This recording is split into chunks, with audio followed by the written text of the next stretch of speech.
como eu comentei, é um prazer receber o Rui Rosa Dias, professor Rui Rosa Dias, que é doutor em Economia Agrária pela Escola Técnica Superior dos Engenheiros Agrônomos de Madrid. É professor do IPAM, Instituto Português de Administração e Marketing. Ele é professor convidado do curso de especialização em empreendedorismo e marketing da Veraquis e é fundador do movimento Slow Food no Porto.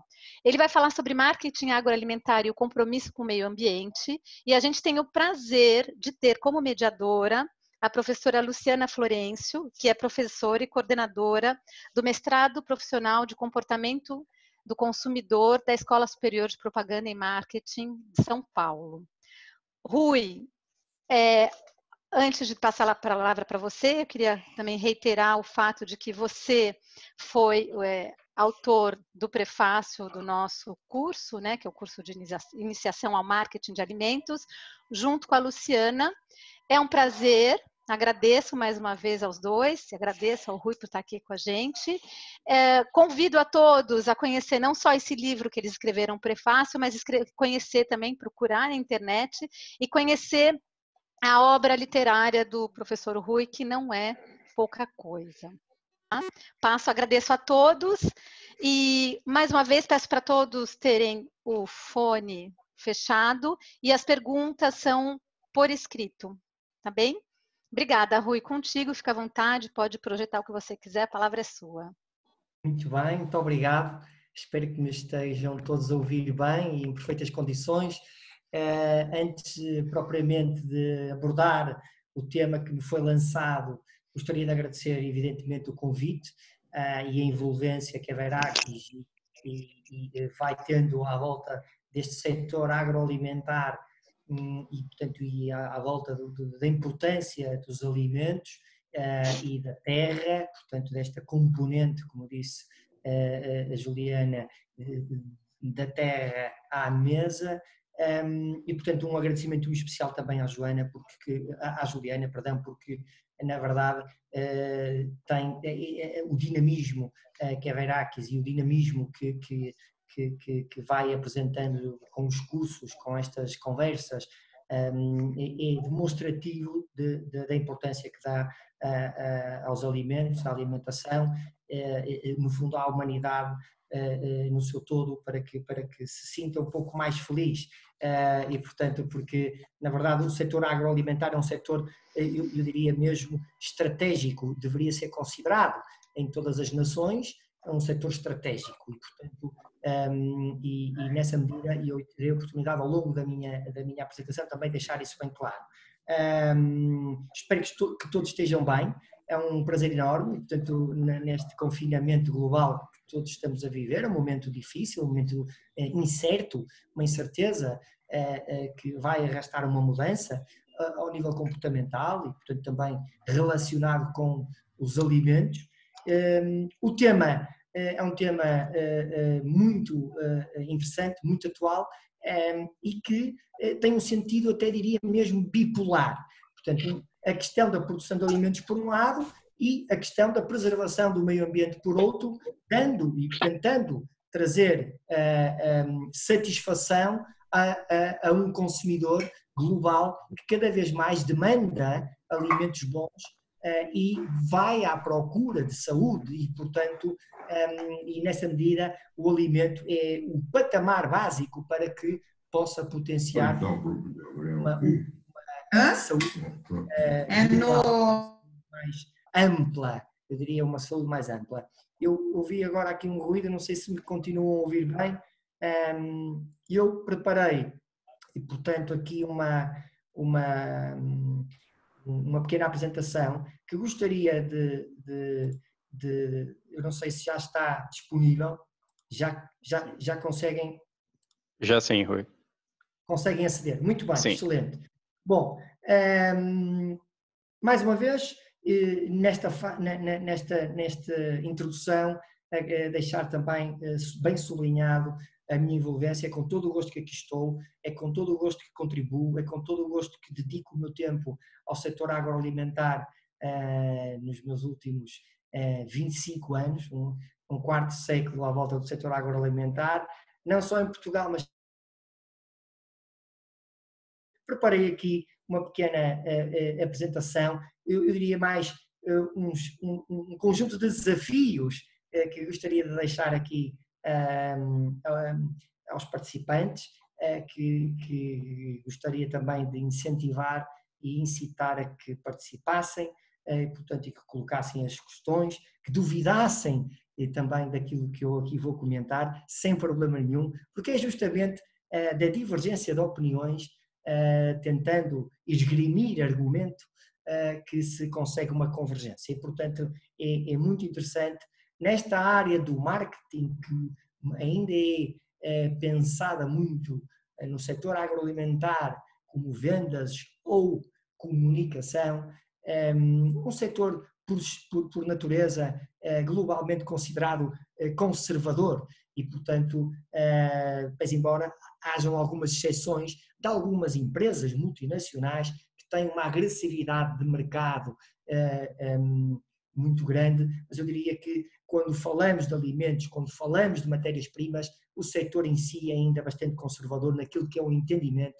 sobre o papel do marketing para melhorar a cadeia de valor agroalimentar. Portanto, nós não podemos olhar hoje cada vez menos apenas para o consumidor. O marketing não trata apenas do consumidor. O marketing deve ser visto de um ponto de vista mais holístico e deve ser entendido numa cadeia de valor que vai desde o fornecedor, desde a matéria-prima, desde o cuidado com o meio ambiente, que é um dos temas que aqui está também, até à satisfação do consumidor e à repetição da compra. E, portanto, em tudo isto, numa cadeia de valor cada vez mais integrada, sincronizada e, claro, este momento que vivemos agora veio também trazer à tona d'água o sentido colaborativo que é preciso dar nas cadeias de valor. E, portanto, não é apenas um sentido de competitividade global, não apenas um sentido em que as empresas e as indústrias agroalimentares estão no mercado para se enfrentarem e lutarem por cota de mercado,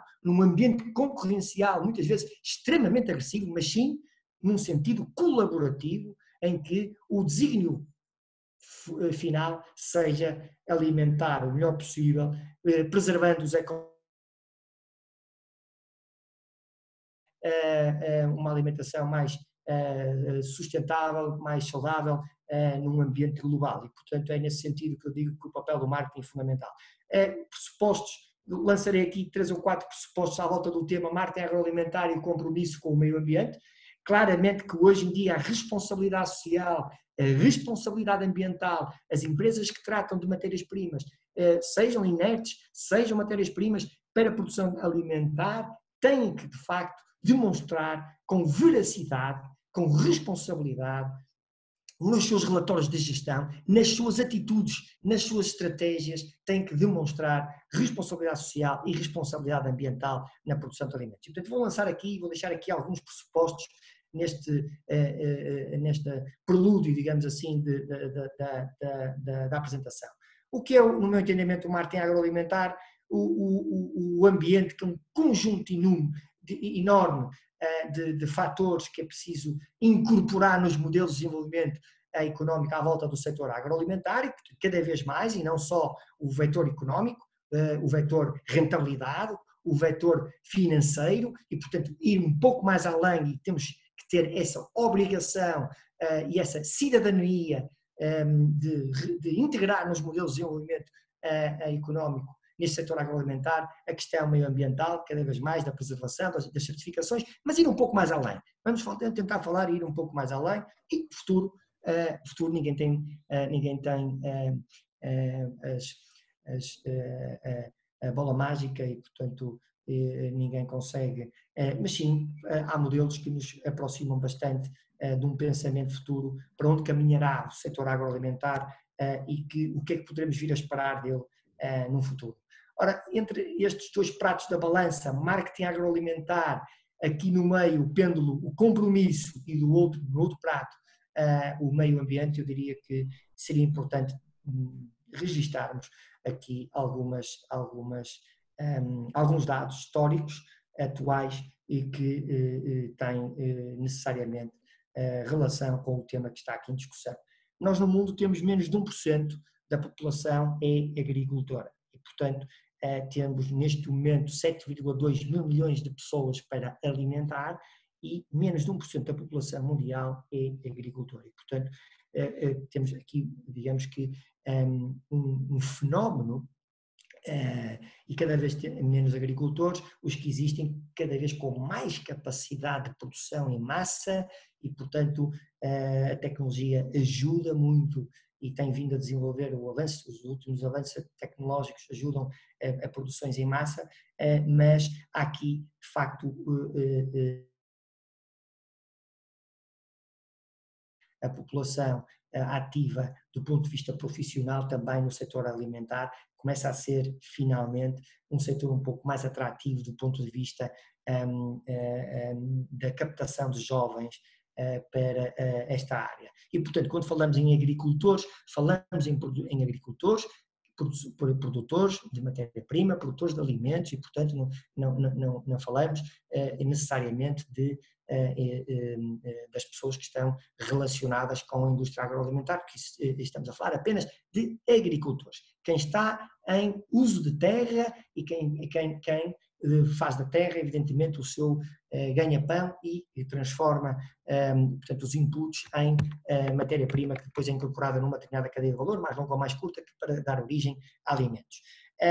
Hoje em dia é usual, somos o grupo que aqui está a debater este assunto hoje, este tema, portanto, França, Brasil, Portugal em conjunto, e portanto estamos aqui num sentido global. Portanto, as tecnologias, há uma elevada taxa de adoção das novas tecnologias e, portanto, temos de facto uma facilidade enorme e uma adaptabilidade e uma facilidade de conectividade e de partilha de comunicação e de conhecimento, e, portanto, que as tecnologias também facilitam. E hoje o conhecimento é de facto algo, é como uma commodity, é como o ar que respiramos, sem dúvida, é como a água que bebemos e, portanto, é indiferenciado. Hoje o que diferencia de facto quem tem conhecimento é o uso que a pessoa faz dele para resolver em contexto complexo de empresarial, com criatividade, tentar resolver e encontrar soluções. E, portanto, a criatividade é algo que veio aqui também para uma equação do conhecimento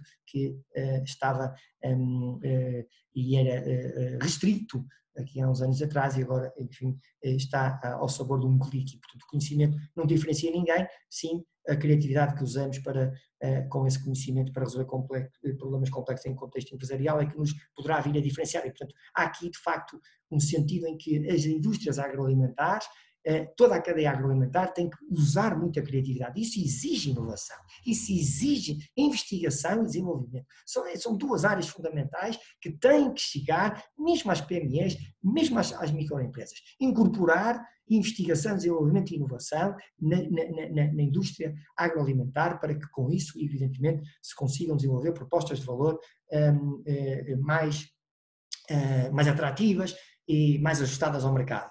A produção intensiva de alimentos, o armazenamento em grandes quantidades, as promoções, muitas vezes, de alimentos e de matérias-primas que a procura não deseja, mas que, enfim, por preço, por economia, acaba por aceder e, portanto, e acaba por comprar, e portanto, o comportamento até forçado. Temos aqui muitas dinâmicas na indústria alimentar, uma padronização que a indústria, e neste caso a distribuição, a grande distribuição, exigiu durante décadas ao produtor, e, portanto, uma padronização de tamanho, de cor, e, portanto, limitando muito aquela diversidade nas culturas e o estímulo à diversidade e portanto, favorecendo aquilo que nós já conhecemos globalmente, que foi a monocultura, e, portanto, e com isso também alguns problemas que vieram e que nós sabemos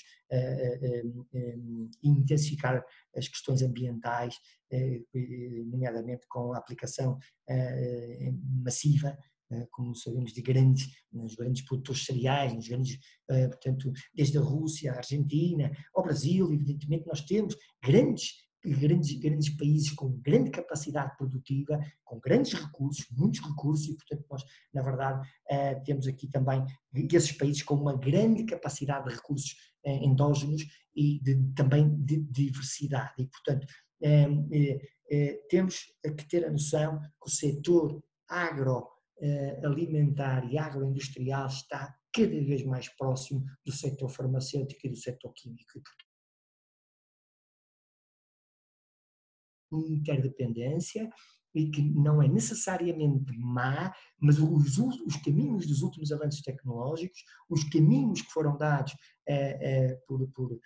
pelos governos e não temos que temer dizer as coisas, pelos lobbies que se instalaram de grandes multinacionais, conseguiram de facto atrofiar uma capacidade de uma indústria que deve ser considerada como estratégica, mas também deve ser estimulada a sua diversidade, dada a complexidade que é produzir alimentos e alimentar a população. É muito complexo, muito mais complexo do que possamos imaginar, é muito mais complexo do que ter 1 quilo de maçãs exatamente iguais, muito mais complexo. Sim, a biotecnologia, sim, é preciso investigação também, sim, é preciso economias de escala.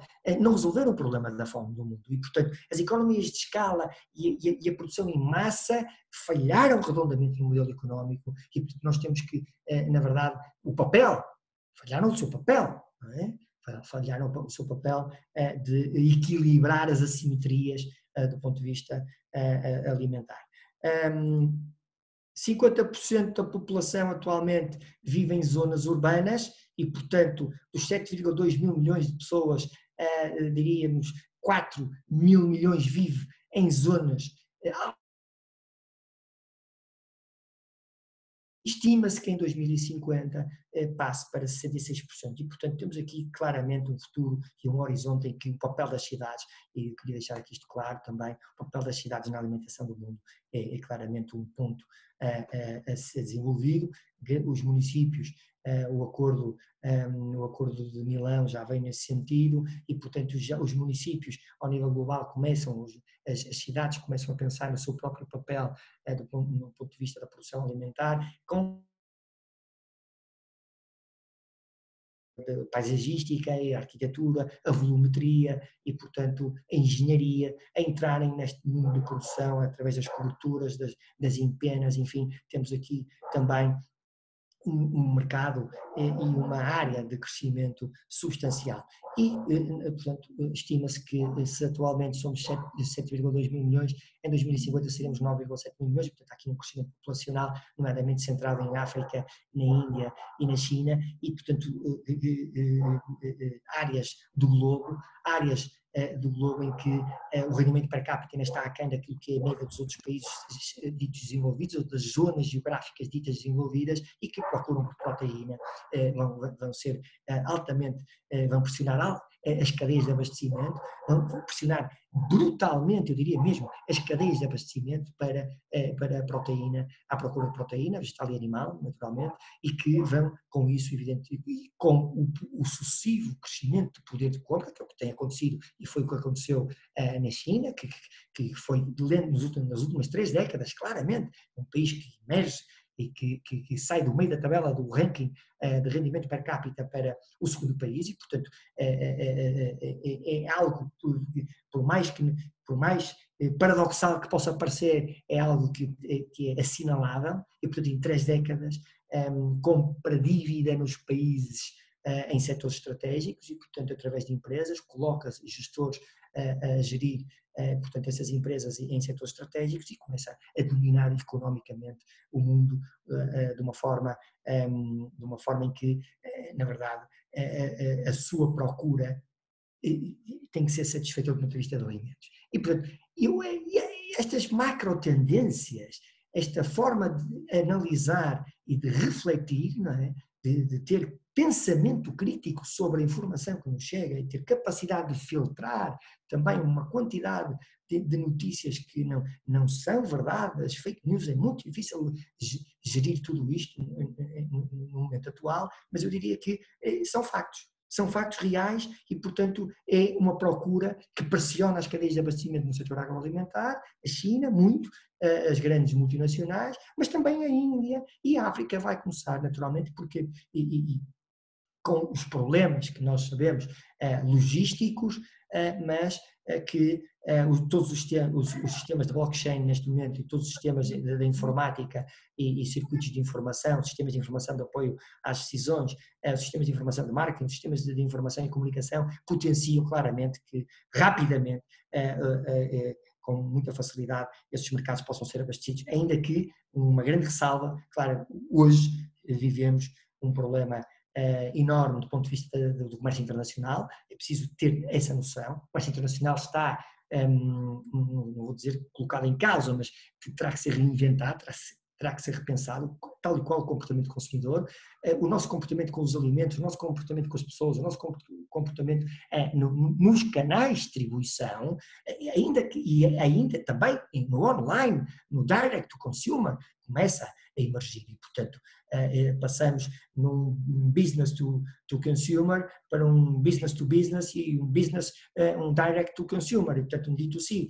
E na verdade, o online, face a este constrangimento que estamos a viver, veio demonstrar também que há aqui uma oportunidade enorme de relançamento também e de proximidade entre aquilo que é quem produz e quem consome. Portanto, o short channel, não é? Os canais de curta distribuição. E, portanto, já lá iremos e qual é a importância que eu dou e atribuo à estratégia definida, claramente definida para a implementação de canais de curta distribuição e que impacto que isso possa ter, desde logo, evidentemente, no CO2 e nas emissões atmosféricas e nos gases de efeito de estufa, como nós sabemos, que é um dos grandes males dentro da área da distribuição, mas também muito atribuído à produção de carne, também já lá vemos. 842 milhões de pessoas ainda no mundo passam fome, portanto são dados gritantes e, portanto, é preciso perceber isto, perceber esta dimensão.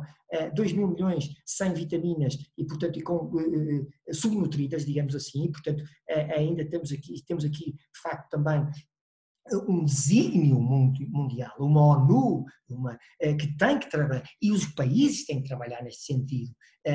Já sabemos que em contexto de crise, protegemos a nossa nação, protegemos a nossa família, protegemos o nosso território e, portanto, mas nós temos que ter uma visão global e esta visão global é fundamental para estabilizar mercados, para estabilizar a procura e, com isso, evidentemente, estabilizar preços, estabilizar e ter aqui uma dinâmica de cadeia de valor que permita ser mais competitiva. 64, temos aqui assimetrias gritantes ainda do ponto de vista nutricional e, portanto, 64% da população mundial morre mais por excesso de peso do que por razões inversas.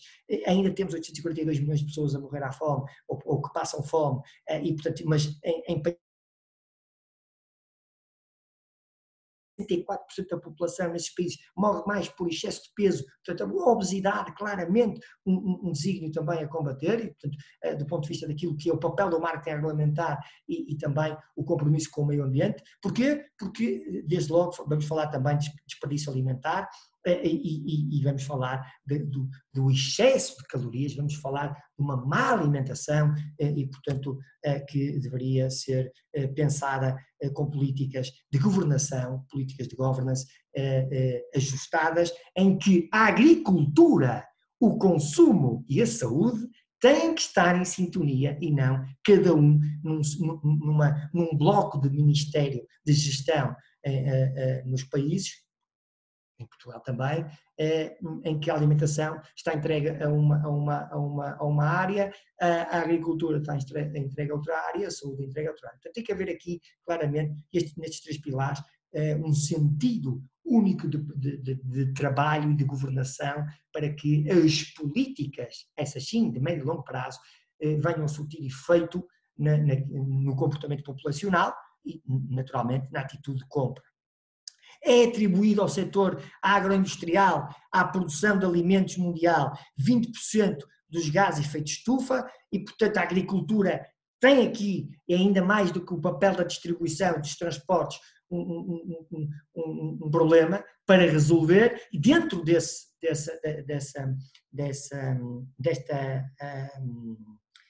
indicador, a produção de bovinos e suínos assume aqui um papel enorme através do metano e, portanto, do CH4, que sabemos que equivale sensivelmente a 23 kg de CO2, 1 kg de metano, e que a produção de carne cuja procura mundial nestes tais países cresceu brutalmente, na China, à procura por produtos lácteos, por exemplo, por carne, e portanto foi necessário abastecer, e é necessário constantemente devastar floresta, como sabemos, para intensificar a produção, para rapidamente se fazer face a uma demanda, a uma procura que quer e que tem dinheiro para comprar. E, portanto, esta vertente económica é muito sensível aqui no setor dos alimentos. É a perspectiva que eu tenho nestes 25 anos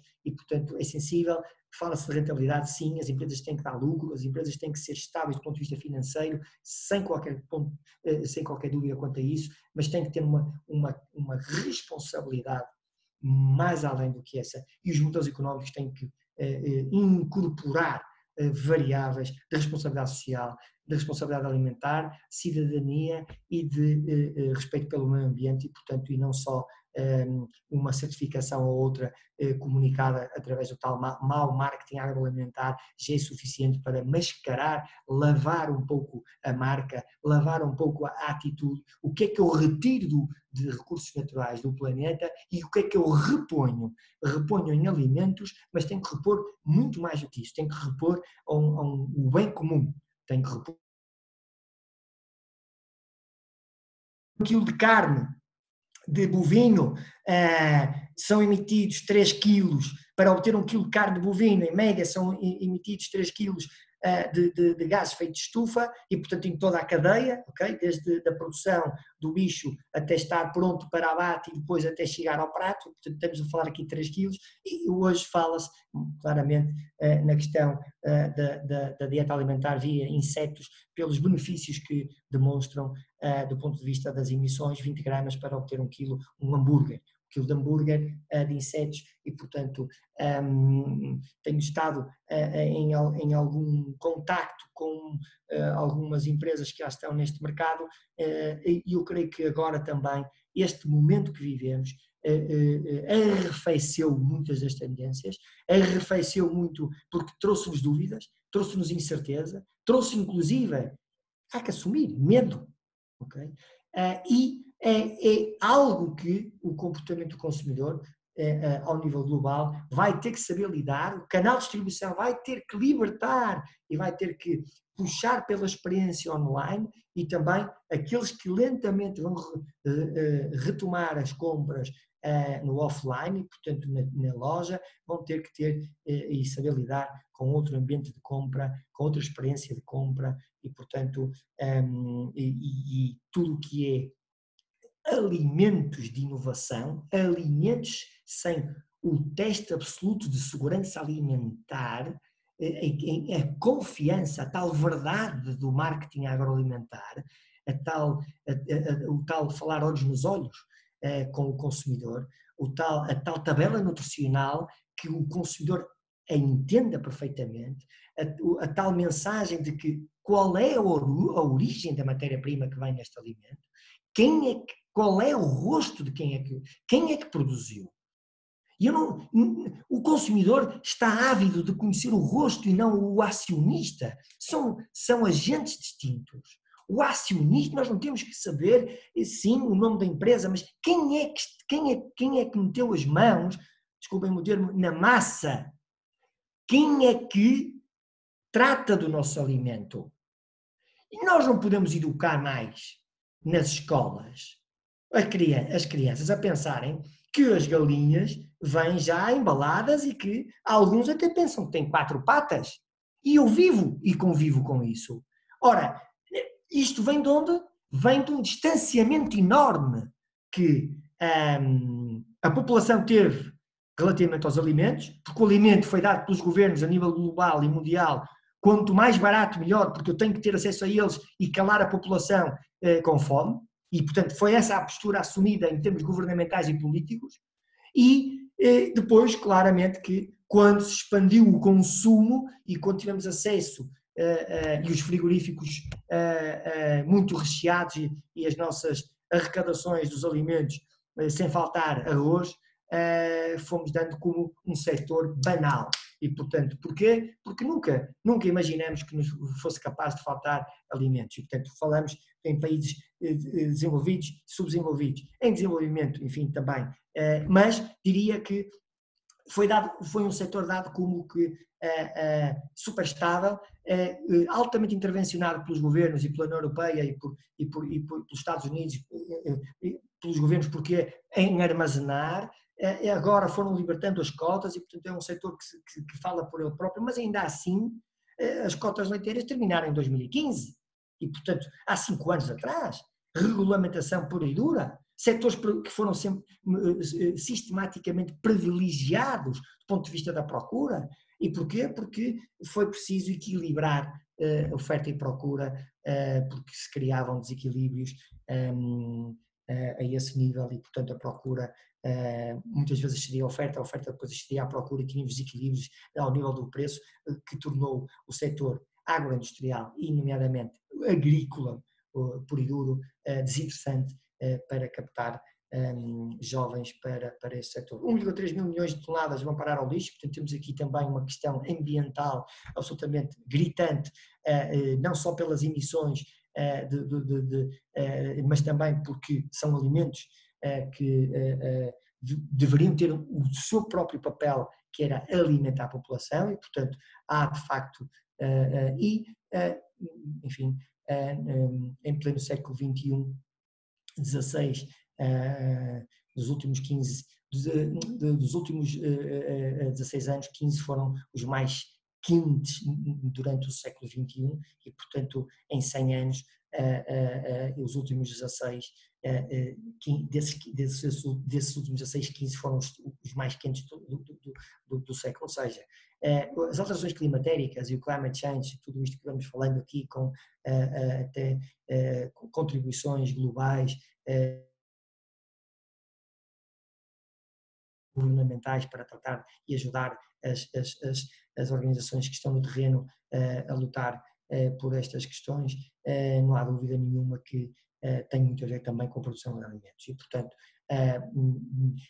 se em 100 anos, os últimos 16 que nós vivemos, 15 foram os mais quentes, não há dúvida que nós temos aqui um problema associado também aos alimentos e à alimentação e que temos que saber lutar contra eles. E só para termos uma noção, esta estatística não foge muito da realidade global. 30% da produção e de alimentos bons para consumo vai parar ao lixo em Portugal. Estou agora a dar o caso português, vamos falar também do caso europeu, falamos aqui do caso mundial e agora vamos particularizando apenas porque, enfim, é paradigmático um país tão pequeno como Portugal, mas também cumpre a estatística dos 30%, e, portanto, dividida desta forma. E, portanto, na agricultura ficam 332 mil toneladas e representa 32,4% do desperdício, que vai parar ao lixo, de alimentos bons para consumo, na triagem, 77 mil toneladas, portanto, na produção, a parte até, acaba por ser a parte mais eficiente,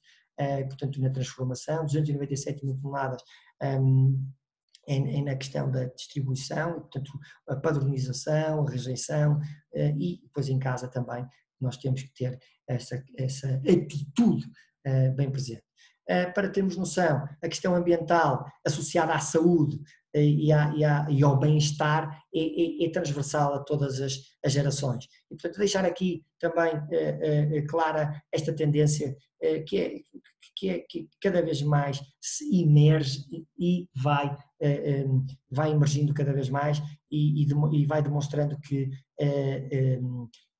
há um fosso enorme, cada vez maior, saúde mental e também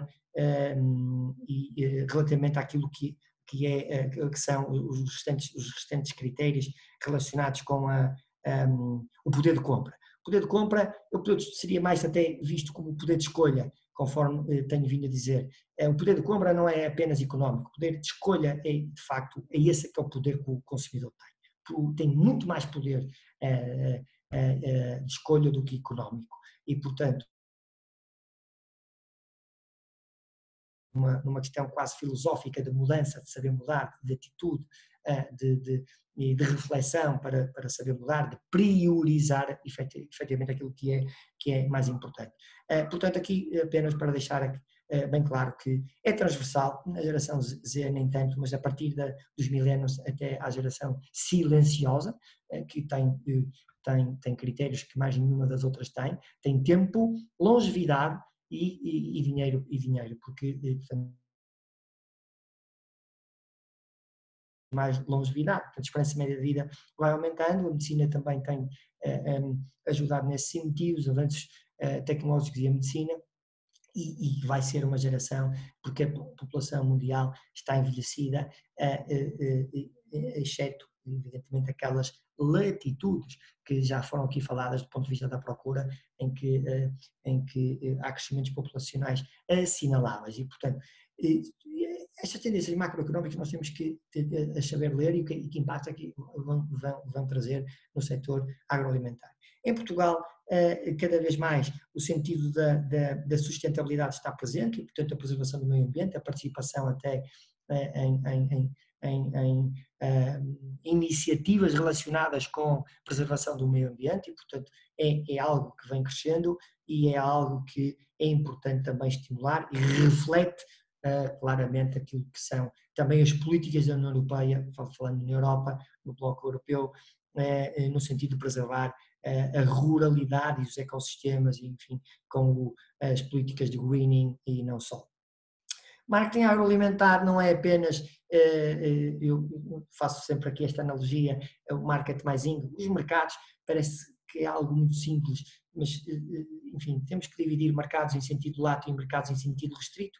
Mercado em sentido lato é um conjunto enorme de stakeholders, não é? Como eles dizem, um conjunto enorme de agentes que intervêm e que vai desde a política e, portanto, são os tais variáveis que não dominamos de todo e que um Covid-19 vem colocar em causa e fazer reajustamentos forçados a todas as indústrias, incluindo ao comportamento humano, porque foi aqui. Mas quando há uma crise alimentar, as crises alimentares não vão desaparecer. Portanto, uma coisa é segurança alimentar, outra coisa é a qualidade dos alimentos. São situações distintas. E, portanto, mas ainda temos problemas alimentares e vamos ter continuadamente problemas de segurança alimentar. Portanto, não há nenhum sistema absolutamente infalível e não há nenhuma certificação que garanta totalmente a salubridade dos alimentos e, portanto, e entender os equilíbrios, desde a compra à conservação, à transformação e ao consumo. Portanto, o market é algo que é difícil de entender. Os mercados, em sentido lato, são muito abrangentes, em sentido restrito seria definido como o conjunto da minha clientela, e o WING, o Present Continuous, não é? É o estudo continuado dos mercados. E, portanto, nós podemos definir o estudo continuado do mercado, o que nos obriga a ter sistemas de apurar decisão em cima da mesa e, portanto, com base também, evidentemente, na estatística, o marketing não apenas é economia, não apenas é estatística, mas sim comportamentais, as questões da sociologia do consumo, da psicologia do consumo e da antropologia do consumo e da filosofia do consumo. E, portanto, hoje não falamos apenas de preço.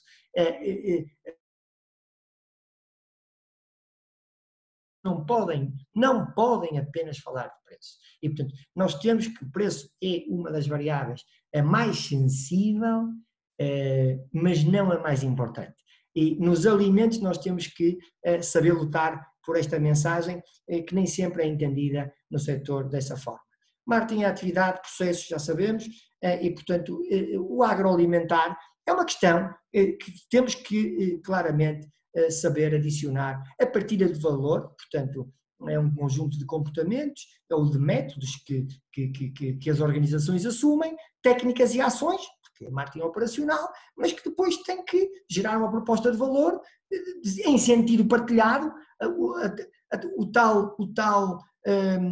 tal eixo integrado, sincronizado e colaborativo das cadeias de valor, não é? De forma a libertar valor económico, mas também social e ambiental e nutricional, no limite, falando em felicidade agroalimentar, juntando-lhe aqui um patamar um pouco mais filosófico, talvez, que os alimentos desempenham. O alimento também desempenha um papel filosófico, integrador do ser humano. E, portanto, o marketing agroalimentar, eu diria que poderia ser falado neste espectro mais abrangente e não tanto no triple bottom line económico, ambiental e social. E, portanto, em que haja claramente um equilíbrio de cada um dos três pilares. E não apenas eu não posso apenas remunerar os acionistas ou gerar rentabilidade e como prioridade para depois de redistribuir socialmente e ou até ambientalmente, mas sim pensar nos três pilares de forma equiparada, de forma equilibrada. O solo é fundamental. Quando falamos em ambiente, portanto, deixamos o marketing agroalimentar, temos que falar do solo. E, portanto, nos últimos 30 anos há uma perda de biodiversidade que é enorme. Portanto, o solo é a base. E, portanto, a produção de alimentos em laboratório é algo que se tem vindo a desenvolver. A impressão de carne, imprimir carne, não é? Portanto, imprimir proteína.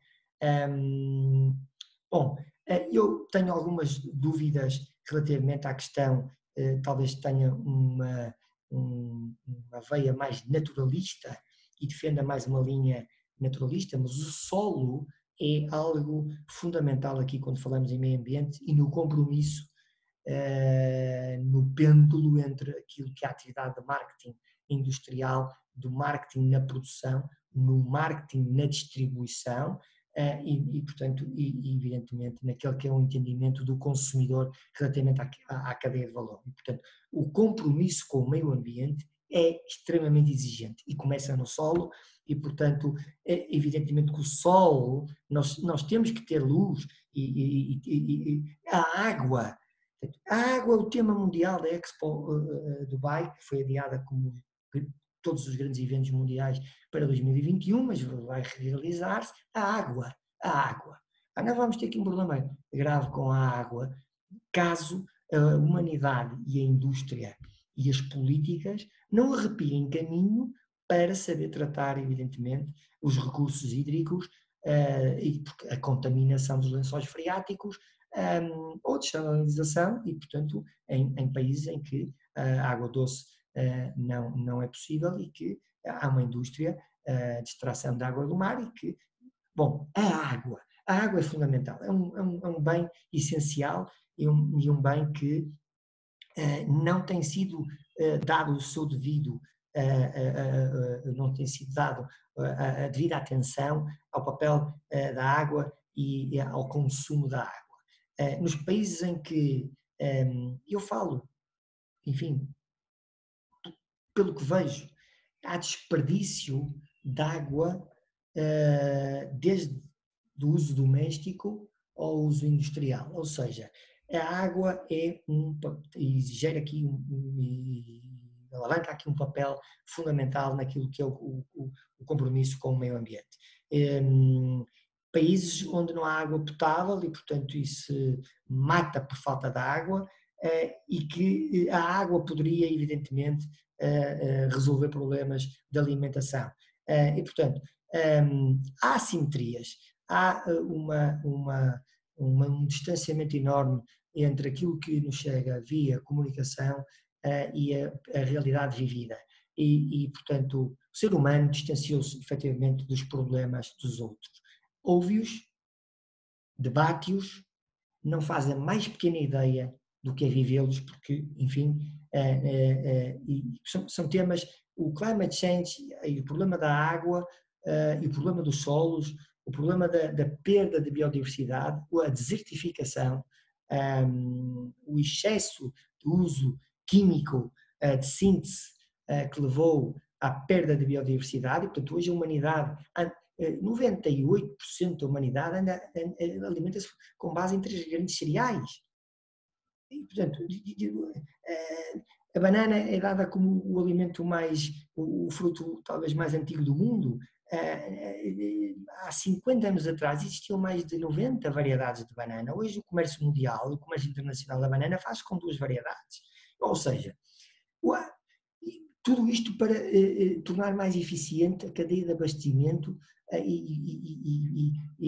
Mas porquê é que eu tenho que ter à minha mesa, eu que sou mediterrâneo e que tenho influências também atlânticas do ponto de vista da dieta alimentar, porquê é que eu tenho que ter papaya ao meu pequeno almoço, se eu, como consumidor, tenho que perceber o circuito em que ela se desloca?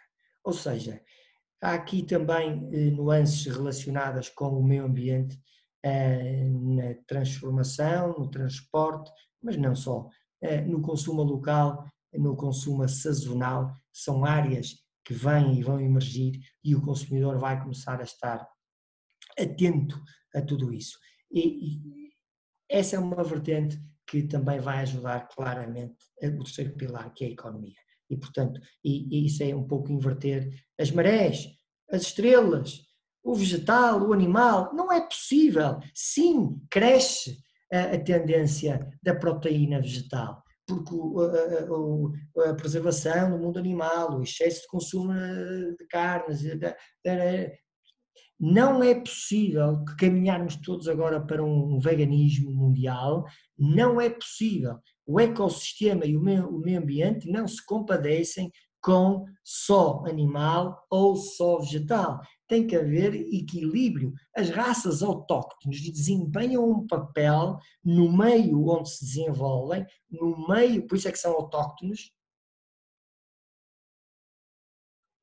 brutal. Os pequenos ruminantes, as cabras e as ovelhas, têm um papel de luta contra os incêndios, algo que acontece também e que potencia o aquecimento global, algo que parece que nos entra pela televisão, mas não é no nosso território ainda, mas que em Portugal em 2017 foi um terror, morreram pessoas, na Califórnia um terror, nos Estados Unidos não tem sido um terror, não é? Na Rússia, em 2007, foi um terror, os incêndios, e portanto o excesso de temperaturas e pôs em causa o fornecimento de cereais, nós sabemos, não é? Rússia, grande produtor de cereal, enfim, França também, mas a Rússia que abastece a Europa de cereal.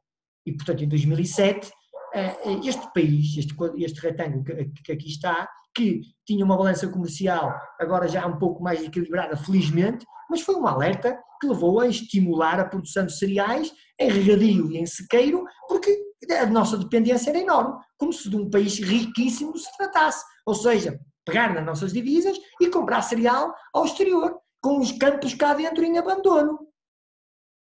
Não é possível. E quando a Rússia teve o problema que teve, pois privilegiou o consumo interno e deixou a exportação para a Europa e, portanto, o que é que isso originou? Estoques mínimos abaixo do mínimo de segurança que Portugal viveu.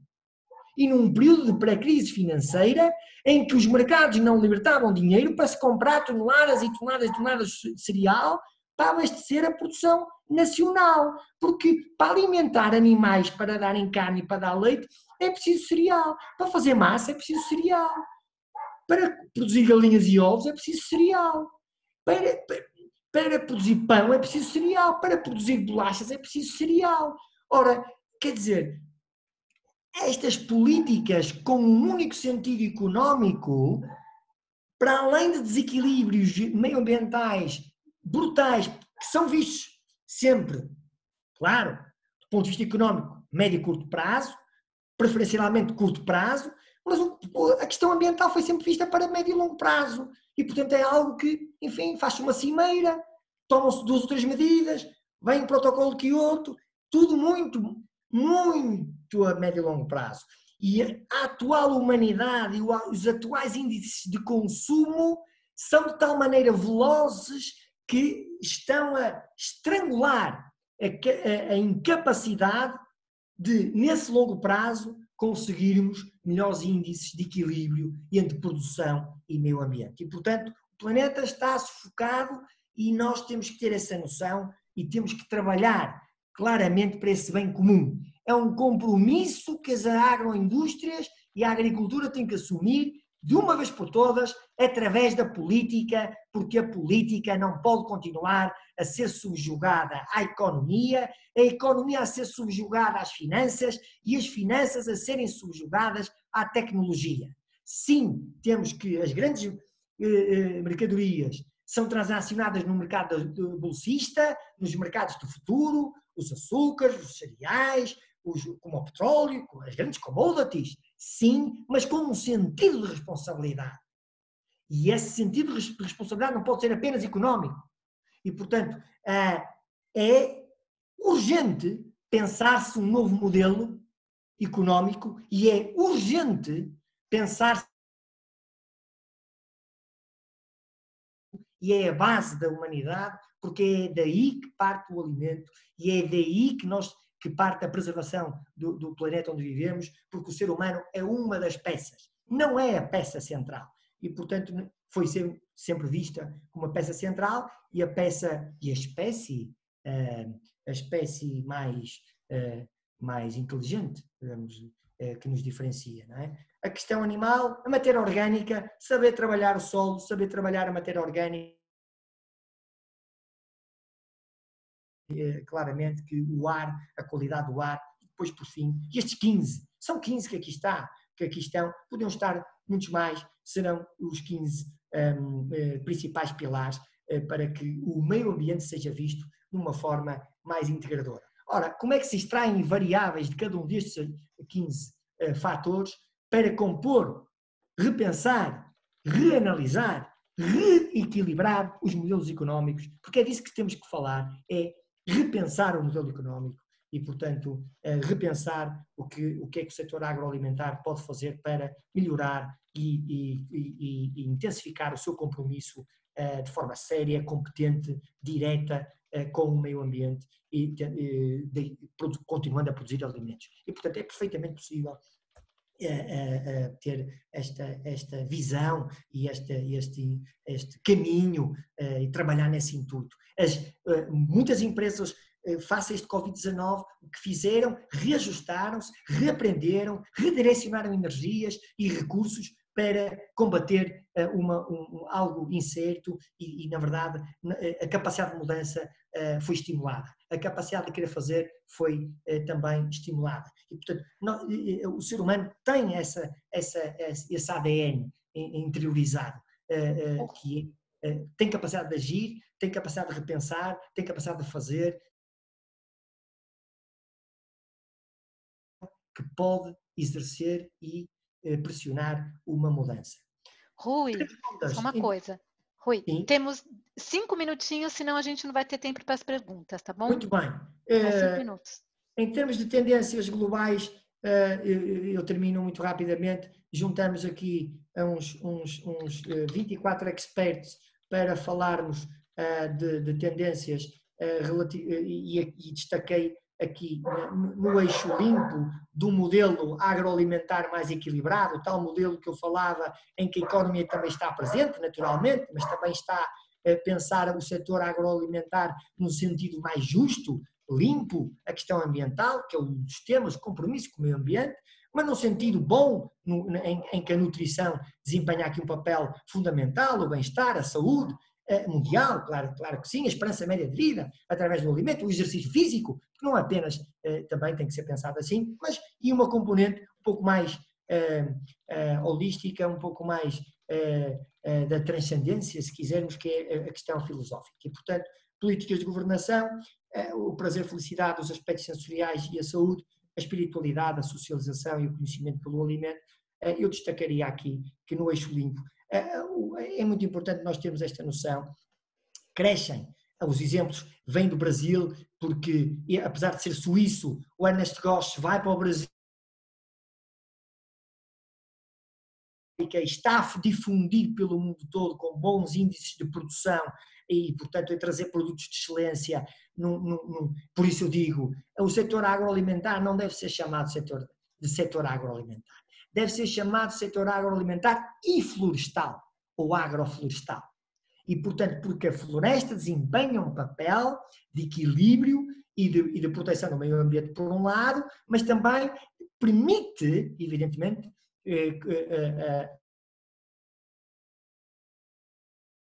o que é a floresta. Portanto, a floresta, as podas, a regeneração do solo, voltar a ter água em zonas geográficas onde já não há, mas houve há mais de 100 anos atrás, exemplos concretos aqui em Portugal, no Alentejo. Há exemplos concretos no Brasil, exemplos concretos no mundo inteiro em que as práticas da agricultura sintrópica começam a dar resultados visíveis e a trazer produtos, produção e meio ambiente está bem patente. O canal Horeca português, aqui falo também ao nível global, é um conceito espalhado em 160 países e já vai com a possibilidade de certificação e que garante as produções aos produtores e fala nestes dois eixos. E, portanto, produção local, estímulo de consumo local e sazonal. São dois pilares que vão ter que ser trabalhados cada vez mais. Pegada de carbono, o consumidor vai pressionar e as indústrias vão ter que, no labeling, no packaging, na embalagem, referir claramente quantos quilómetros percorreu e que impacto é que gerou no meio ambiente. Portanto, não basta apenas o selo, é desse mau marketing que eu falo. O selo de low carbon footprint não chega. Tem que dizer efetivamente, ou através de um QR Code, através de alguma forma facilitadora ao consumo e ao consumidor, o que é que aquele produto, de onde é que ele veio, e até chegar à minha mão, o que rastro deixou para trás do ponto de vista meioambiental, portanto, indicação da pegada de carbono obrigatória nos próximos 10 anos. Proximidade, canais de preferência, curtos, distribuição, e, portanto, aproximar o mais possível produtor de distribuidor, direct to consumer, e, portanto, já vamos por aqui. O nosso amigo Altieri, pai da agroecologia, deixa-nos aqui os modelos. Não vão deixar de existir as grandes multinacionais, é preciso saber conviver com elas, claramente que sim, mas sim, há uma emergência de territórios autónomos, mercados locais, e aqueles chamam a criação do bypass, em que se possa aproximar.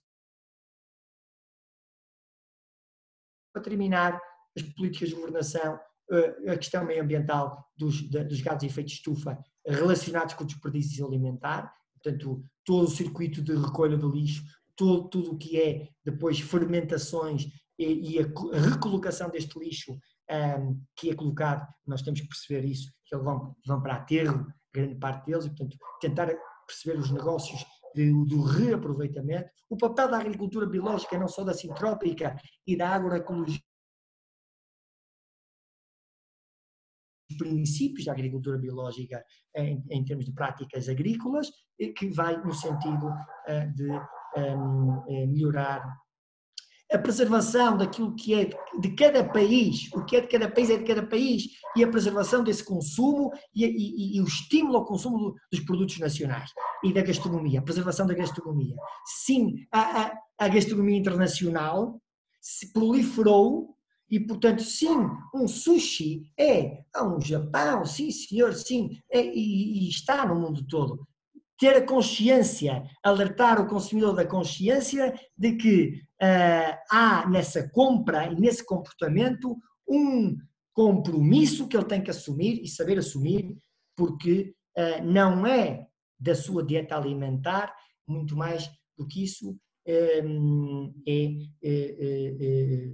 faz parte, portanto, está a potenciar a importação massiva de produtos oriundos de outros territórios com impactos ambientais que têm que chegar também ao prato. Portanto, é tudo uma questão de atitude, diria mesmo, o marketing agroalimentar entendido com atitude, o compromisso entendido com atitude e o meio ambiente que seja um reflexo desta atitude para que consigamos todos onde habitamos, para que possa continuar a produzir alimentos e a serem distribuídos de forma equilibrada e sustentável. Muito obrigado e desculpem de ter passado o tempo. Não tem problema. Rui, não tem um problema, é um prazer. Eu vou pedir só para Luciana, professora Luciana Florencio, fazer um comentário, se ela quiser, se ela ainda estiver por aqui, porque ela estava com a conexão bem instável. Estou aqui. Fazer seu comentário e depois a gente abre para... Sim. Rui, é um prazer te ouvir, né? Porque realmente essa discussão que você coloca, ela é uma discussão muito importante, principalmente no mundo que a gente está vivendo, né? Que é um mundo que está discutindo essa crise sanitária e faz com que todos nós, né? Quer dizer, até me faz lembrar um comentário que a Juliana fez em um dos nossos webinars e que eu acho que foi muito bem colocado, né, Juliana? Que é assim, a gente vai ver muitos dos outros setores que não são os alimentares adotando protocolos que são da indústria alimentícia, né? Então, nessa sua fala, né, da gente incorporar essa questão do meio ambiente nas cadeias agroalimentares, isso é alguma coisa que a gente realmente precisa. A gente ainda não tem um benchmarking, né? E a gente precisa ter. E eu acho que a gente pode ser. Assim como a gente está sendo benchmark, adotando, né, as fábricas e tudo mais, adotando os protocolos que são adotados há muitos anos, né, pelas indústrias de alimento, a gente poderia ser esse benchmark, né, a gente poder, de fato, dizer, levantar, falar assim, ó, as cadeias agroalimentares são organizadas, né? Elas têm todo esse conceito de transparência, de autenticidade, né? Que é tão importante hoje em dia. E eu acho que a gente deu mais poder ainda para esse consumidor hoje nos tempos de pandemia, porque está todo mundo na internet, né? Então, se antes era algo que era um passar do tempo, era alguma coisa mais hedônico, né? Hoje não, é totalmente funcional. As pessoas estão realmente na internet por uma questão de necessidade. E uma vez na internet, você está aí navegando, você está buscando informação, até porque é uma questão de segurança para si, né? Você quer se proteger, você quer saber de onde vem, como está sendo produzido, como está sendo manipulado. Então, eu acho que a tua fala, ela é mais do que...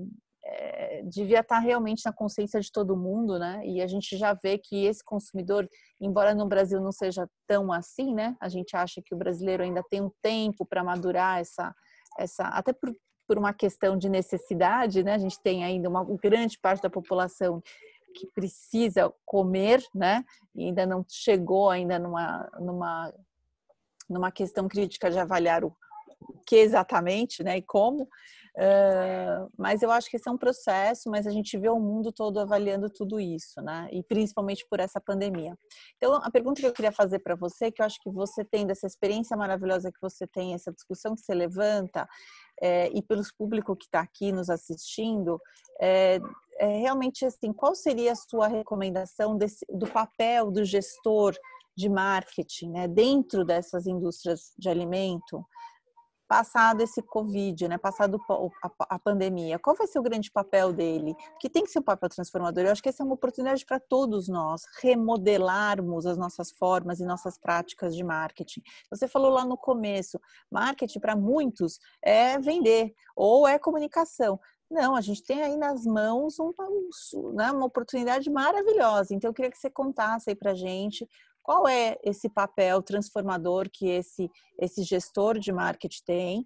E aí, falando um pouco do engenheiro de alimento, do nutricionista que está lá dentro daquela indústria e que tem um papel importantíssimo nesse momento, porque ele é a voz, né? Ele que vai poder dizer o que é a transparência, do que é composto, do que é o valor nutricional, do que é tantas coisas maravilhosas, né, que a gente pode explorar e que faria a ponte, né, entre esse desejo que o consumidor tem, né, e a informação que quem tem é o nutricionista, o engenheiro de alimento. Então, como é que é essa conversa? Como é que você imagina que vai ser essa construção, né, né, desse conceito aí? Né? E assim também com todos os outros stakeholders da cadeia do agroalimento. Muito bem. Não sei se posso... respondo já à questão ou tento deixar aqui também mais umas pistas? Sim. Obrigado, professora Luciana. É um prazer enorme estar aqui consigo também e ter partilhado o prefácio do livro. Excelente questão. Eu diria que o papel do gestor de marketing nesta indústria dos agroalimentos do futuro, face ao atual momento que estamos a viver, que vai e está a potenciar muito o repensar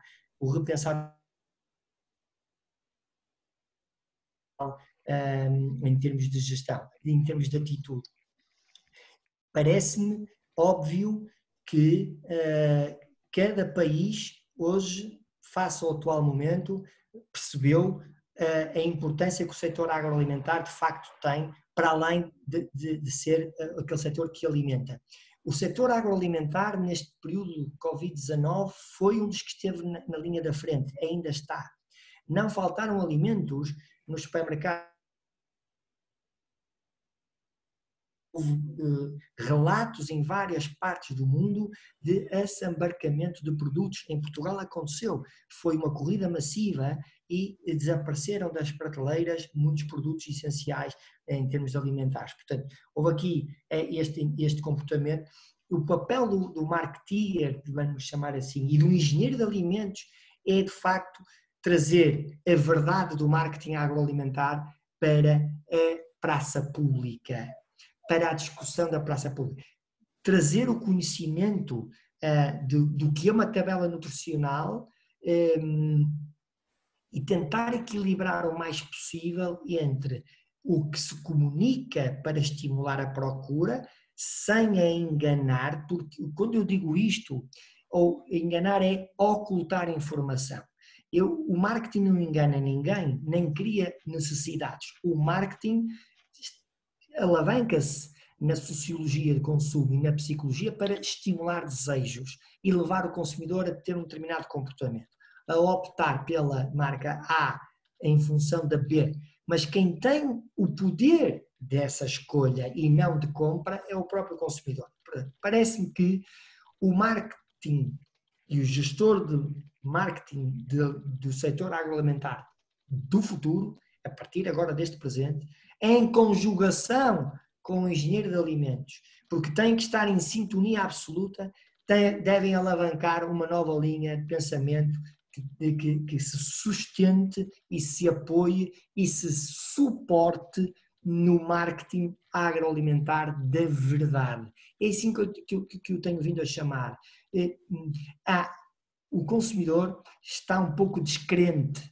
Passaram-se 3 décadas, 30 anos a viver num mundo em que não falta alimento, a viver num mundo em que a comunicação é massiva, em que recria-se a comunicação, estimula-se o consumo através da comunicação, mas de comunicação, aquele engagement, aquele envolvimento, engajamento, não é? Que a procura tem com determinadas marcas, sem saber, nem querer saber efetivamente o produto em si, em termos organoléticos, físico-químicos, em termos de comparativos. Portanto, há uma informação que tem que vir à tona, e isso é do papel do engenheiro de alimentos, em parceria com o homem do marketing, na indústria alimentar, que é tentar esbater a iliteracia agroalimentar. Ora, o consumidor, eu sou um iletrado do ponto de vista nutricional, tenho dificuldade de entender muitos alimentos, componentes das tabelas nutricionais, até porque algumas, agora já se fala nos semáforos, já se fala em rever a própria União Europeia e cá em Portugal, felizmente, já foi revista a legislação no sentido de facilitar o entendimento do que é aquele alimento tem efetivamente e como é que o consumidor pode tomar uma decisão mais letrada, mais objetiva, mais tecnicamente musculada entre um e outro. Mas isso é, de facto, um desígnio com alguns patamares legais, eu diria.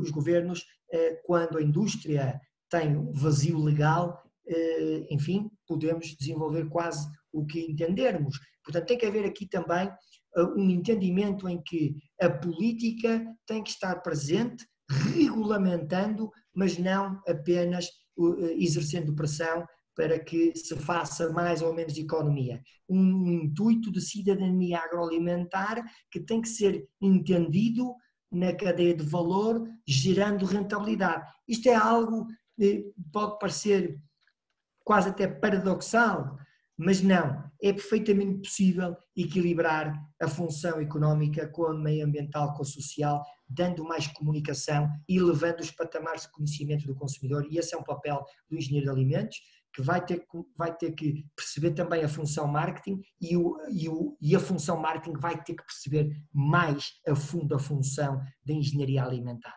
Isso é muito importante. Portanto, tem que haver aqui um match de entrosamento destes dois conhecimentos para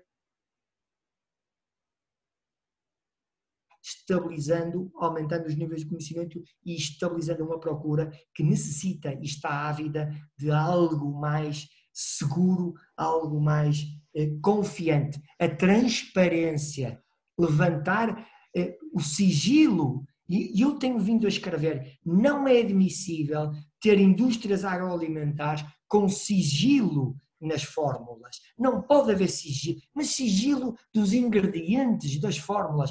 Ora, esta questão é uma questão que tem que se trazer à praça pública, porque o consumidor tem que ter o direito de saber o que é que está a ingerir e esse sigilo não pode ser a arma comercial que faz com que foi comunicada e é comunicada ao longo de gerações como algo sei lá, cósmico até, e que extravasou o próprio entendimento do consumidor eu não vou falar em marcas, mas sabemos que há muitas bebidas e no beverage industry, não é, que ninguém sabe efetivamente. Ou seja, esta transparência, este papel é muito mais de cidadania agroalimentar, em que estes dois pilares, engenheiro do alimento, marketing, têm que estar, de facto, em sintonia, aumentando os níveis de conhecimento. Lu, não, queria agradecer. Só para jogar assim, eu já vou passar para as perguntas, né, do público. Luciana, muito obrigada pela participação. Eu só vou jogar assim uma provocação, mas depois a gente fala e a gente para todo mundo pensar e depois a gente passa para as perguntas. Eu não sei se foi europeu ou francês, mas a partir de hoje, pelo menos na França, produtos de origem vegetal, leite é leite, hambúrguer de soja não é mais hambúrguer, presunto de soja não é mais presunto. Isso eu queria reiterar isso, a questão da transparência, né? O que é uma coisa, o que é outra coisa. E assim, só para jogar assim no ar, para a gente repensar essa questão também da composição, que vocês falaram tanto do engenheiro de alimentos. A composição de um produto não é a mesma que a outra e pode induzir ao erro aquele consumidor mais leigo. Que tem gente que realmente pode acreditar que seja um produto de substituição. Mas isso a gente fala depois. Que é o caso da bebida láctea no Brasil, que a gente também sabe, né? Tal e qual. Não é. Bebida de soja, bebida de aveia, bebida bebida láctea, o que é iogurte versus bebida láctea, as pessoas não sabem bem a diferença e não sabem como é feito, acho que é tudo igual, né? Exatamente. A questão é a transparência também, a honestidade. comentários. A primeira, a Ellen Aires, falou: boa tarde, Rui, obrigado pelas suas palavras. Gostaria de saber se teria algo a falar dos rótulos ambientais, legislação, efeitos, entendimento do consumidor. A pandemia impulsionou a venda em mercados locais, principalmente com o propósito de contribuir para o escoamento de produção de pequenos produtores aqui no Brasil. Há algo a comentar sobre Portugal? Então, acho que são duas perguntas. A questão das certificações ambientais, o que você acha disso? E a questão se Portugal esquema, né, de escoar a produção dos pequenos produtores. Muito bem, obrigado pela questão.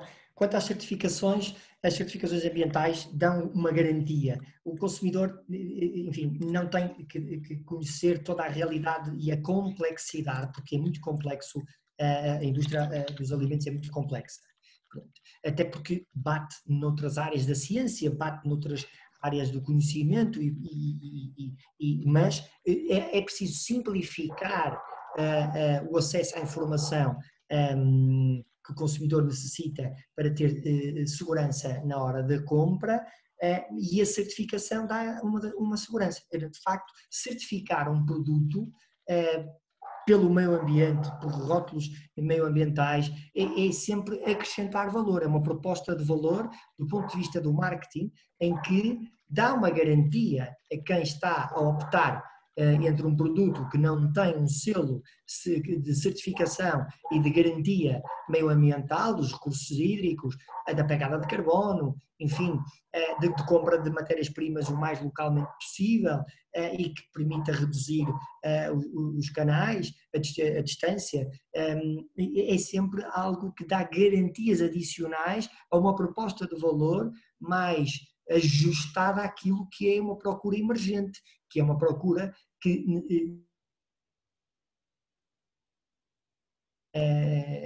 com dificuldades ainda de abastecimento de alimentos às suas populações, sem dúvida nenhuma que, como dizia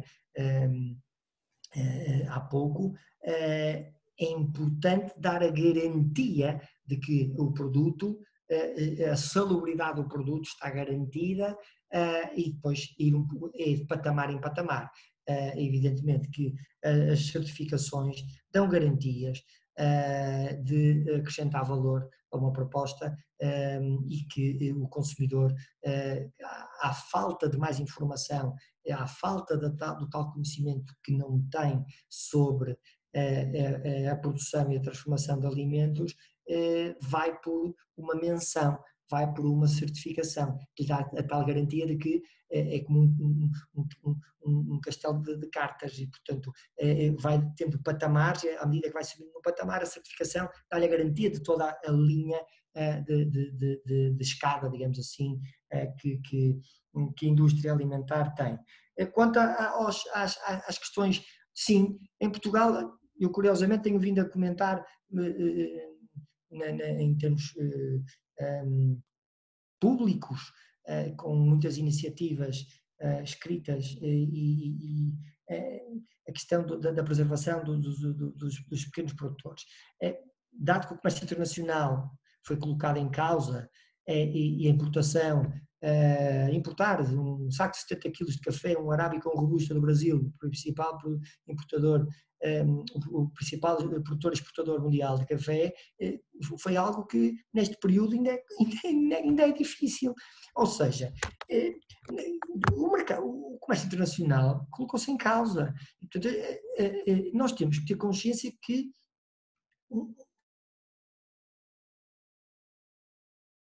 e as fronteiras fecharam-se.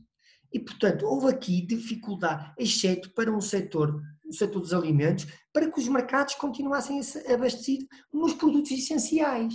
E, portanto, em situações limite como esta que estamos a viver, eu diria que o café poderia vir a ser um produto suplemento, um produto acessório, dado como acessório. Podemos chegar a situações de ação política a este nível. Agora, o que é que cada país, do ponto de vista interno, tem capacidade de produzir para abastecer a procura? Chegamos a conclusões em alguns cantos do mundo, algo dramáticas, que a dependência dos mercados externos é enorme. E, portanto, as balanças comerciais têm que ser repensadas. Os países têm que olhar para a sua economia, sem deixar o comércio internacional, que vai retomando lentamente o seu caminho, e, portanto, mas nesta fase ainda incerta, cujo horizonte temporal ainda está por definir do ponto de vista de quando é que podemos olhar para o comércio internacional conforme olhávamos, eu creio que não iremos olhar para ele da mesma forma, mas estabelecer o mesmo nível de transação comercial internacional é algo que se vai arrastar seguramente para anos. Esta é a perspectiva que eu tenho dos impactos na economia. Fala-se em 8% em média de quebra em termos no último trimestre homólogos, não é? E a retoma a acontecer será no segundo semestre de 2021 e nas melhores das estimativas do Banco Central Europeu chegará aos 5%. E, portanto, há aqui perdas significativas. Mas há também um processo de reaprendizagem. E esse processo de reaprendizagem, o que é que nos trouxe? Trouxe, de facto, a importância dos mercados locais, trouxe de facto a importância de privilegiar e a importância de estimular e a importância de alavancar mecanismos de financiamento e de investimento aos pequenos produtores. Teve a importância, em Portugal aconteceu isso. Aliás, hoje saiu uma revista, enfim, uma revista que fala da distribuição e do consumo a nível nacional, em que portanto, vista é justamente o consumo nacional e, portanto, o estímulo ao consumo nacional.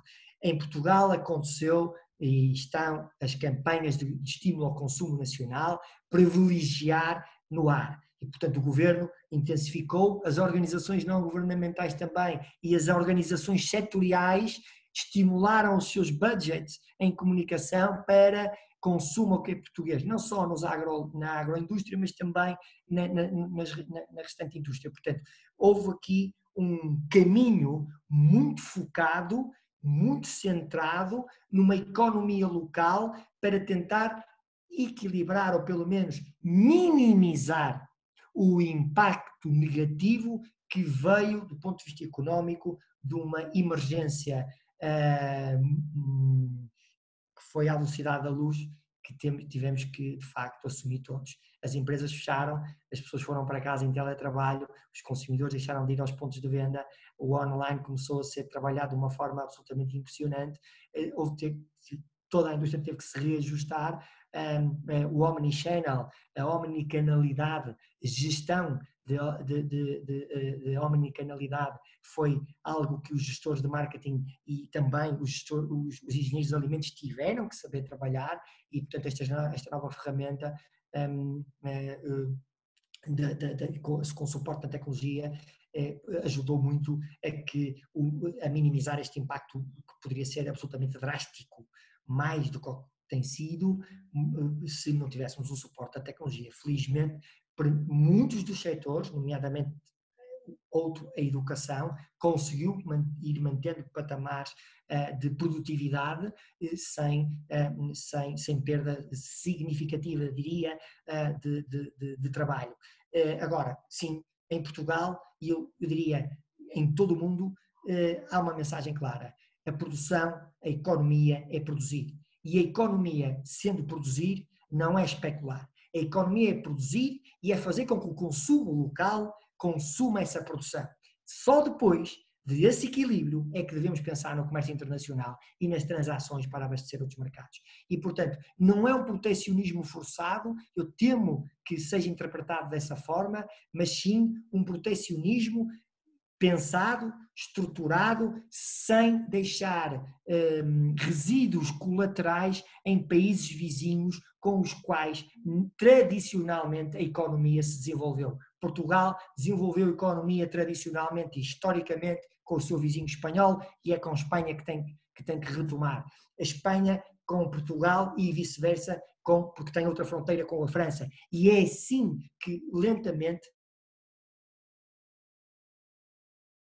para que a economia se estabilize e seja mais duradoura e mais equilibrada.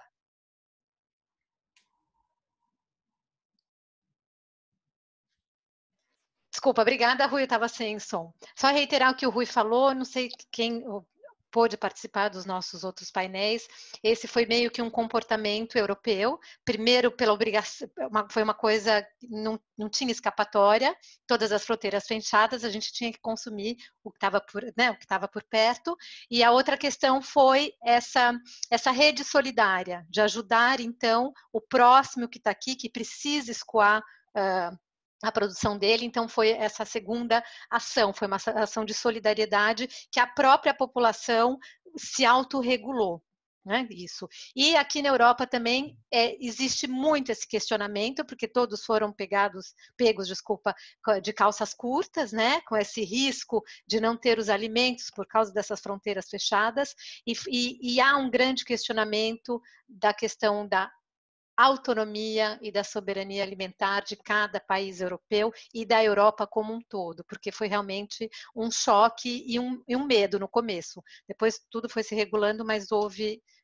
essa apreensão toda e muito essa questão toda, né?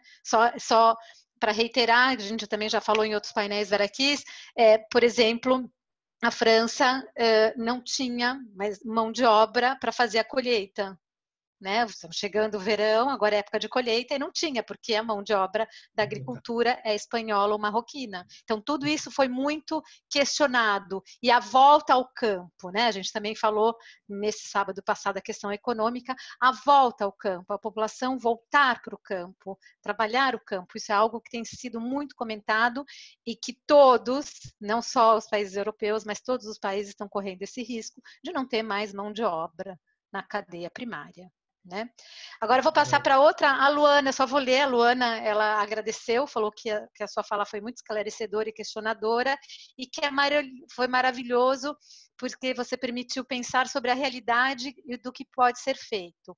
E ela disse que ela trabalha com população indígena e que ela vê o quanto o marketing mal feito, focado apenas no econômico, é prejudicial. Pessoas pouco informadas sobre tudo que envolve alimentação, comem veneno achando que estão comendo comida. Era só um comentário. E depois eu queria voltar aqui, fazer a pergunta da Flávia.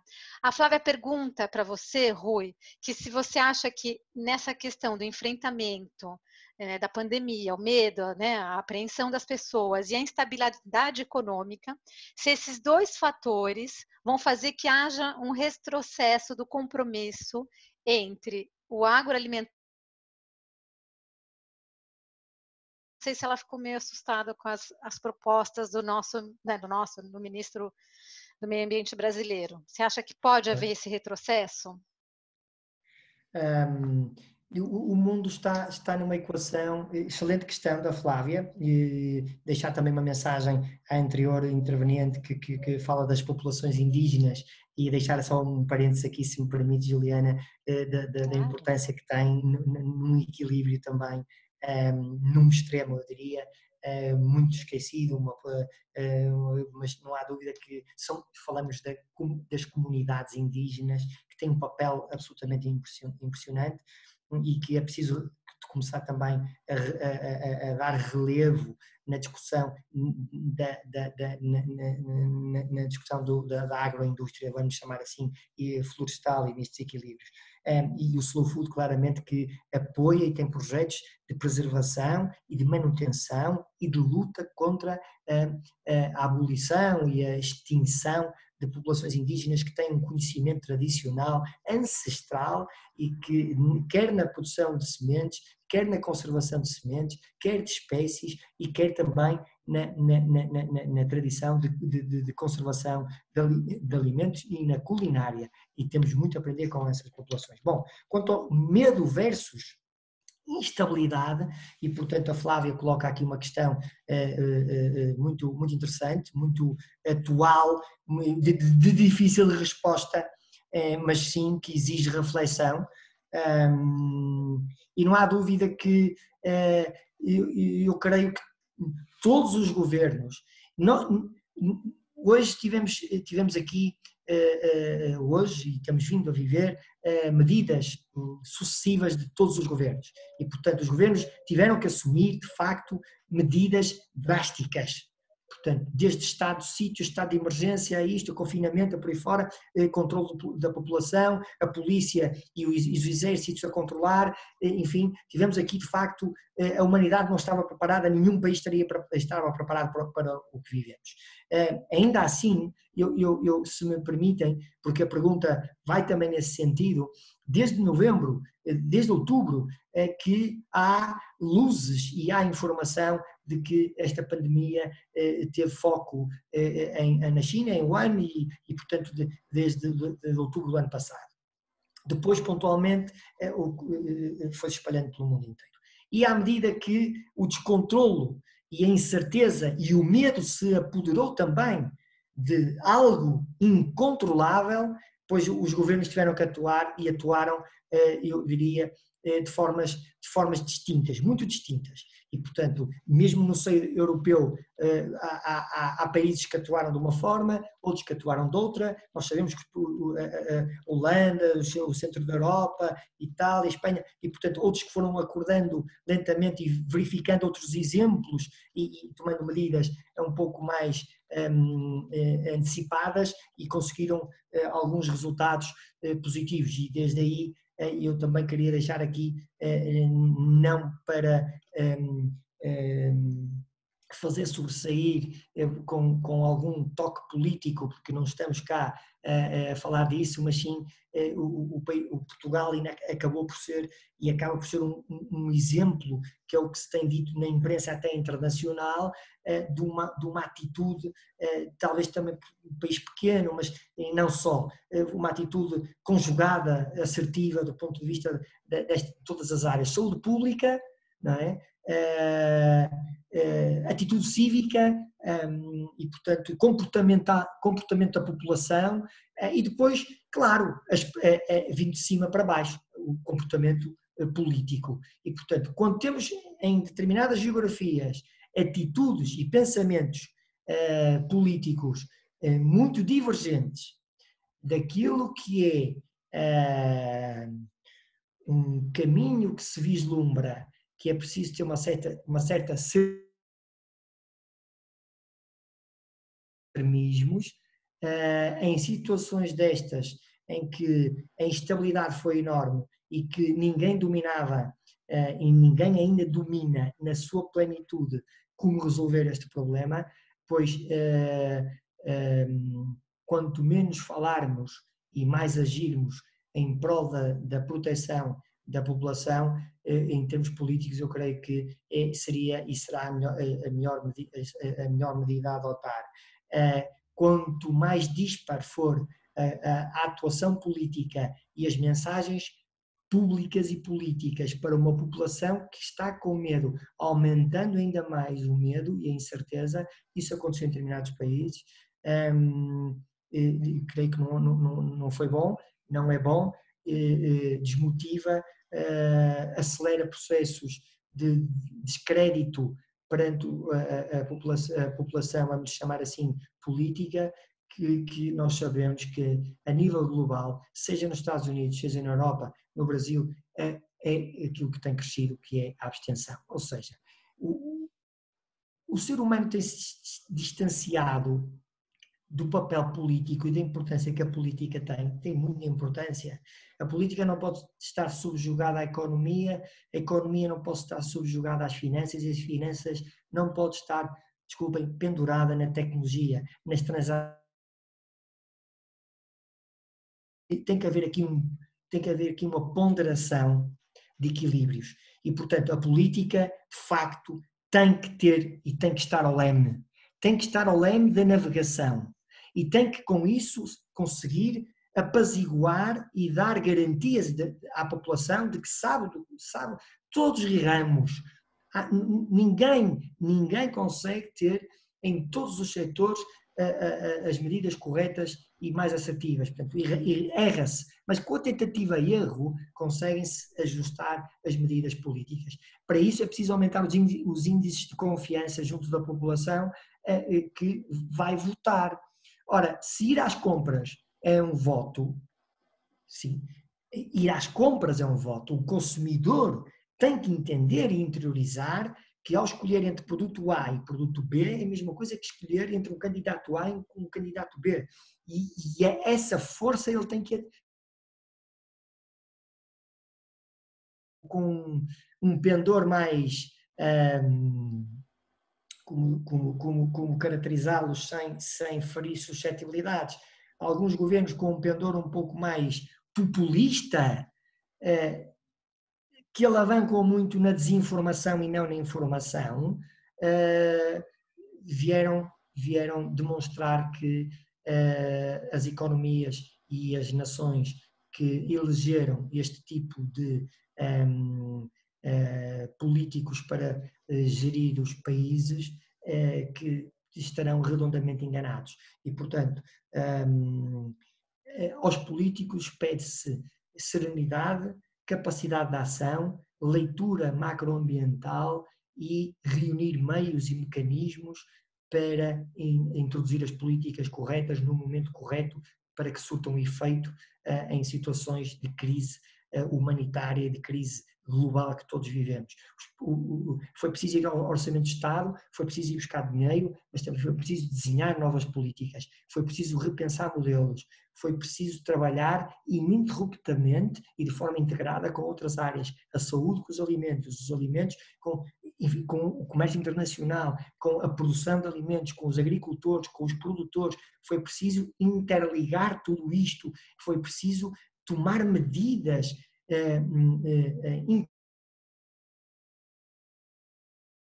não são fáceis em todos os países. E países com mais fragilidades do ponto de vista comportamental, diria, temperamental, do ADN e da característica do ser humano, porque nós de facto não somos iguais, o asiático não é igual ao europeu, o europeu não é igual ao africano, o sul-americano não é igual, não somos iguais, a genética é distinta, o calor é distinto, as geografias são distintas, o solo é distinto, o pensamento é distinto, as políticas são distintas e os pensadores políticos são distintos e a filosofia política é distinta e nós temos que ter essa noção. Agora, perante o mesmo mal e a mesma ameaça que todos vivemos, que se chama Covid-19, eu creio que aos políticos, independentemente da zona geográfica e do país que estão a gerir, deveriam ter tomado medidas antecipadas, o mais antecipadamente possível. Isto é fácil falar, é difícil agir, tenho consciência disso, todos temos que ter consciência disso, temos é que nos rever nas políticas e rever, para isso temos que votar. Para isso temos que votar. Temos que exercer o nosso direito e o nosso dever de escolher, a opção de escolha. E, portanto, este medo vai se esbatendo à medida que a informação for sendo mais estabilizada, mais assertiva e que, claramente, todos esperamos e toda a humanidade espera que os investimentos avultadíssimos que todas as economias fizeram à procura de uma vacina, que surtam efeito no mais curto espaço de tempo possível para tentar, evidentemente, que as economias respirem de novo. Muitas empresas fecharam, nós temos que ter essa consciência. Os níveis de desemprego nos Estados Unidos e na Europa são enormes, temos aqui problema social para saber lidar com ele num curto espaço de tempo, é preciso injetar milhões de euros na economia e nas empresas, mas é preciso também olhar para a vertente social e para a vertente desta onda gigante que aí vem, nomeadamente, como a Juliana dizia aí bem, no setor primário, a questão da mão de obra e da importação de mão de obra para a produção de alimentos. Os países viram-se, de facto, numa dependência primária, diria eu também, e, portanto, é muito importante que pensemos bem o que cada um pode fazer para, de facto, melhorar e minimizar este impacto de medo versus instabilidade económica. Com injeção de dinheiro e com injeção de capital e todos estes fundos de bilhões de dólares e bilhões de euros que estão a ser negociados e colocados nas mãos dos governos, mais as reservas que cada país tem, não serão suficientes. Temos que criar aqui, de facto, também uma componente social e de preservação social e de preservação meioambiental que permita tornar mais estável uma instabilidade gigante que nós todos estamos a viver e que também chegou aos alimentos e que esperemos que não avance muito mais, porque ainda vai ser julgada no Tribunal da Haia, aí, assim espero, todos os países estarão à espera, ainda vai ser julgada, ou vamos tentar que seja julgada a verdade da origem disto que nos está a acontecer a todos. Eu diria que não é uma componente apenas de pandemia e de saúde pública à escala global, é também uma pandemia económica, uma pandemia social e é uma pandemia política de um certo não do tal afunilamento que nos está a condicionar muito o crescimento e eu diria mais o desenvolvimento do que propriamente o crescimento. Rui, obrigada. Eu, infelizmente, depois vocês permite, depois eu te mando por WhatsApp 2 perguntas que a gente não vai conseguir responder. Vou só fazer um comentário de uma que fala do blockchain, rapidinho, aí a gente termina. Para a Ana, não sei se a Ana está aqui ainda. Ajudar muito a gente a seguir esse caminho, se assegurar que aquilo que a gente está comendo é realmente aquilo que se diz que come. Então, eu vejo de um lado positivo. Mas aí depois eu vou passar essa pergunta para você, Rui, se você puder, tiver tempo de responder. Porque, infelizmente, tudo que é bom dura pouco. Estava muito gostosa essa discussão, sempre muito gostoso te ouvir. Agradeço mais uma vez. Conto com você em janeiro, fevereiro. A gente ainda vai conversar com todos os alunos inscritos para fechar essa data, mas conto com você no próximo curso. E convido a todos, se quiserem, a gente tem então um curso de infografia para profissionais na área de alimentos que quiserem fazer, para aprender a apresentar aquele gráfico de uma maneira mais gostosa, mais apetitosa do que ficar naquele gráfico Excel que é muito chato e muito feio. E depois a gente tem um workshop em parceria com a Universidade de Barcelona, onde a gente vai falar de avanços e controvérsias na área dos alimentos e colocar todos esses pontos de vista que o Rui falou. A gente vai colocar 2 profissionais antagônicos para combater, porque tem muita controvérsia e como o Rui falou logo no começo, a gente tem que levantar isso, a gente tem que mostrar que tem muita controvérsia, que tem muito desentendimento, porque senão a gente não chega a nenhum lugar, a gente fica naquele conto de fadas onde é tudo lindo e maravilhoso, mas por trás tem muita coisa feia acontecendo e se a gente não olhar, não tirar a venda e olhar a realidade, as coisas podem ser drásticas. Ou ao contrário, a gente pode mudar tudo isso e fazer desse mundo muito melhor e fazer com que todos, que é uma coisa que eu luto muito, que todos tenham acesso a um alimento de qualidade, né? Que possam chegar aí, que essas políticas todas de países ricos com países pobres diminuam e que todos a gente veja a vida de uma maneira mais parecida. Rui, muito obrigada mais uma vez. Obrigada por tudo, obrigada pela sua parceria. E quem sabe, até breve, né? Mesmo que seja online. Até breve, Juliana. Muito obrigado também pela liderança da Verakis e destes fóruns brilhantes. É um gosto enorme estar aqui e partilhar consigo tudo isto. E estarei disponível assim que entender e para participar e colaborar. Foi um prazer enorme, agradeço a todos também a presença e as perguntas. Deixar aqui aquela mensagem, talvez final, do blockchain versus algoritmo. Os algoritmos vão nos ajudar, de facto, a levantar também esta situação. E um grande abraço daqui do Porto e de Portugal. Muito obrigado mais uma vez, Juliana. Foi um prazer enorme. Sim. Eu que agradeço. Pessoal, muito obrigada a todos, obrigada pela confiança, obrigada pela presença de vocês, pela fidelidade, por tudo. E até breve. Até breve. Me despeço. Com a mão errada tem que ser a mão da câmera. É isso. Tchau, Rui. Obrigada. Tchau, Nos falamos. Juliana. Obrigada mesmo. Beijinhos.